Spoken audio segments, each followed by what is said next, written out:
Hello students, एडुविला point channel में आपका स्वागत है। आज हम करने जा रहे हैं क्लास 8 के साइंस सब्जेक्ट की वर्कशीट नंबर 9।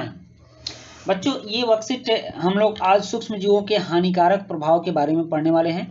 जैसा कि हम लोगों ने पहले पढ़ा है कि सूक्ष्म जीव क्या होते हैं, कितने तरह के होते हैं, उसके बाद सूक्ष्म जीवों का जो पॉजिटिव पॉइंट है कि वो लाभदायक कैसे होते हैं, जैसे खाने में उनका यूज होता है, दवाइयों में उनका यूज होता है। तो ये सब लाभकारी हम लोगों ने प्रभाव पढ़ा। आज हम हानिकारक प्रभाव के बारे में पढ़ने और समझने वाले हैं। सूक्ष्म जीव अगर हमारे लिए कहीं से लाभकारी हैं तो फिर वो हानिकारक भी हैं। तो देखिए कैसे सूक्ष्म जीवों के हानिकारक प्रभाव हमारे ऊपर पड़ते हैं। सबसे पहले खाद्य पदार्थों का खराब या संदूषित होना। यहाँ ब्रेड देखिए, इसमें फफूंद लग गए हैं। तो इसी तरह से जो हमारे घर में भोजन सड़ते हैं, उनके सड़ने का कारण सूक्ष्मजीव ही होते हैं। सूक्ष्मजीव हमारे वातावरण में, हमारे हवाओं में तैरते रहते हैं और जब हम बिना ढके भोजन को बाहर रखते हैं तो उस पर सूक्ष्मजीव जाकर बैठ जाते हैं और गुणन करने लगते हैं, मतलब कि अपना प्रजनन करने लगते हैं और धीरे धीरे उनकी संख्या बढ़ जाती है और वह खाने के पदार्थों को खराब कर देते हैं। उसके बाद है जलाशयों का विनाश, शैवालों का फैलना। अगर सूक्ष्मजीव किसी जलाशय में फैल जाते हैं, जैसे कि शैवाल होता है, और जब वो फैल जाएगा तो देखेंगे कि पानी का जो ऊपरी सतह होता है वो बिल्कुल ग्रीन हो जाता है, हरा हो जाता है। पानी के ऊपरी सतह के हरा होने के कारण जो सूर्य का प्रकाश है वो पानी के भीतर तक नहीं जा पाता, जिससे कि पानी के भीतर ऑक्सीजन की कमी हो जाती है। और पानी के भीतर जब ऑक्सीजन की कमी हो जाती है तो इसके अंदर जो जलीय जीव, मछली, केकड़ा या फिर और भी बहुत सारे जीव होते हैं, मेढक, ये सभी होते हैं जो कि ऑक्सीजन की कमी की वजह से मरने लगते हैं। तो यह भी सूक्ष्म जीवों की वजह से हानिकारक प्रभाव पड़ा। दूसरा है, इससे पौधों में बीमारियां होती हैं, जैसे कि नींबू में कैंकर और गेहूं में रस्ट नामक बीमारी। तो ये नींबू के जो पत्ते देख रहे हैं, इस तरह के जो पत्ते होते हैं वह सूक्ष्म जीवों की वजह से होते हैं। और गेहूं की बालियां जब काला पड़ जाती हैं और उसमें दाने नहीं आते हैं तो यह भी गेहूं के रस्ट रोग सूक्ष्म जीवों के प्रभाव के कारण ही होता है। तो इस तरह से सूक्ष्मजीव बहुत एरिया में हमारे लिए हानिकारक प्रभाव डालते हैं। और हम जितने भी एंटीबायोटिक दवाओं का प्रयोग करते हैं या फिर कीटनाशक का प्रयोग करते हैं तो वो सभी इन सूक्ष्मजीवों को मारने के लिए ही करते हैं या फिर उनके प्रभाव को कम करने के लिए करते हैं। उसके बाद है कवक द्वारा हमारे कपड़े, चमड़े और कागज को संदूषित करना। जैसे कि आपने देखा होगा कि बरसात के दिनों में जब कपड़ों को कई दिनों तक धूप नहीं मिलती है तो और वो थोड़ी गीली रह जाती हैं तो उन कपड़ों के ऊपर फफूंद लग जाता है। तो ये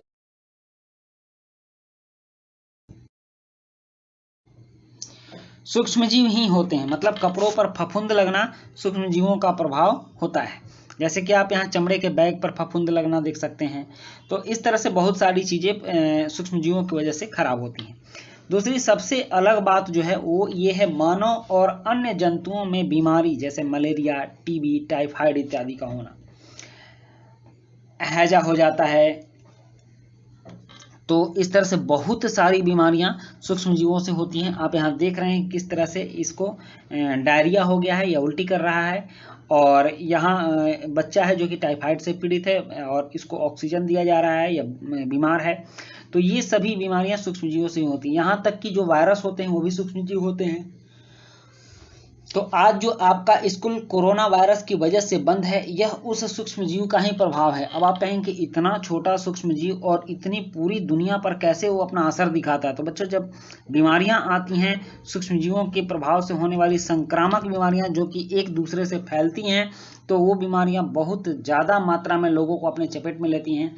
उनसे बचने के लिए हमें एहतियात जरूरी है। जिस तरह की कोरोना से बचने के लिए आपको कहा गया कि आप सोशल डिस्टेंस बनाए रखिए, मास्क का प्रयोग कीजिए, सैनिटाइजर का प्रयोग कीजिए, तो ये सभी बातें सूक्ष्मजीवों के कारण ही होती है। अब तक हमने उपयोगी सूक्ष्मजीवों और उनके औषधियों एवं अन्य उपयोगों के बारे में जाना। पिछले वर्कशीटों में हम लोगों ने जितना भी पढ़ा तो हमारे कौन कौन से सूक्ष्मजीव उपयोगी हैं, उनका क्या उपयोग है, कौन कौन सी दवाइयाँ बनती हैं, इन सब बातों के बारे में जाना। इनके अलावा कुछ सूक्ष्मजीव हमारे लिए अनेक प्रकार से बहुत हानिकारक भी होते हैं, जैसा कि ऊपर दर्शाया गया है। ऊपर के आप चार्ट को देखिए, हम लोगों ने पहले बता भी दिया है कि सूक्ष्मजीव कैसे हानिकारक होते हैं। कई प्रकार होते हैं जिससे कि वो हमें हानि पहुंचाते हैं। और कुछ सूक्ष्मजीव मनुष्य, जंतुओं और पौधों में संचरणीय रोग उत्पन्न करते हैं। संचरणीय रोग का मतलब होता है एक जगह से दूसरे जगह संचरण करने वाला। अगर एक व्यक्ति को वह रोग हुआ और वह व्यक्ति किसी दूसरे व्यक्ति के संपर्क में आता है तो उसे भी वह रोग हो सकता है, वह बीमारी हो सकती है। इसको संचरणीय या संक्रामक बीमारी भी कहते हैं। इसके अलावा कुछ सूक्ष्मजीव अनेक प्रकार से हानि पहुंचाते हैं, जैसे खाद्य पदार्थों को खराब करना। हमारे घर में आपने देखा होगा कि अगर ब्रेड खुला छूट जाए तो 2-3 दिन में उसमें फफूंद लग जाता है। भोजन अगर आप गर्मी के दिन में उसको सब्जी या दाल है उसको आप खुला छोड़ दें, फ्रिज में ना रखें और बिना ढके बाहर छोड़ दें तो 3 से 4 घंटे में ही खराब हो जाता है। और शैवालों के प्रस्फुटन से जलाशयों में अन्य जीवों का मरना, कपड़े, कागज और चमड़े की वस्तुओं को संदूषित करना इत्यादि। मैंने आपको शैवालों के बारे में बताया है कि जब वो जलाशय में फैल जाते हैं तो उनके फैलने से ऑक्सीजन बनना बंद हो जाता है और जो जीव जो कि पानी में ही ऑक्सीजन लेते हैं, सांस लेते हैं, जैसे मछलियाँ, उनको हवा मिलना बंद हो जाता है। सांस ऑक्सीजन की कमी से उनका दम घुटने लगता है और वो पानी में ही मर जाती हैं।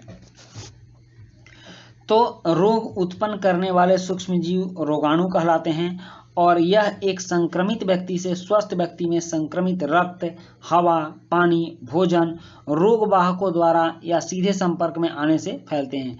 कुछ वस्तुएं रोग वाहक भी होती हैं जो कि एक जगह से दूसरे जगह बीमारियां फैलाती हैं। खास करके मक्खियां रोग वाहक का काम करती हैं और यह भोजन के माध्यम से भी एक दूसरे से फैलता है। अगर एक का जूठा दूसरा खाएगा तो उसके मुंह में जो भी सूक्ष्मजीव होंगे भोजन पर लग जाएंगे और इससे वह सूक्ष्मजीव उसके शरीर में भी प्रवेश कर पाते हैं।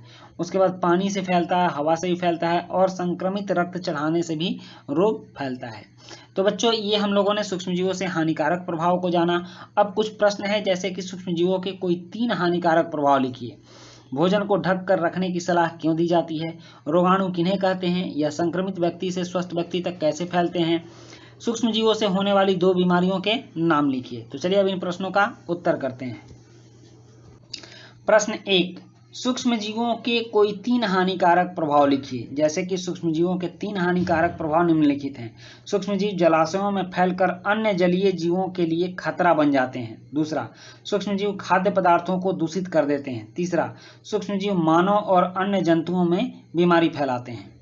उसके बाद प्रश्न 2 है कि भोजन को ढक कर रखने की सलाह क्यों दी जाती है? तो इसका उत्तर है कि भोजन को ढक कर रखने से वातावरण में फैले सूक्ष्मजीव उसमें प्रवेश नहीं कर पाते हैं। और प्रश्न 3 है कि रोगाणु किन्हें कहते हैं?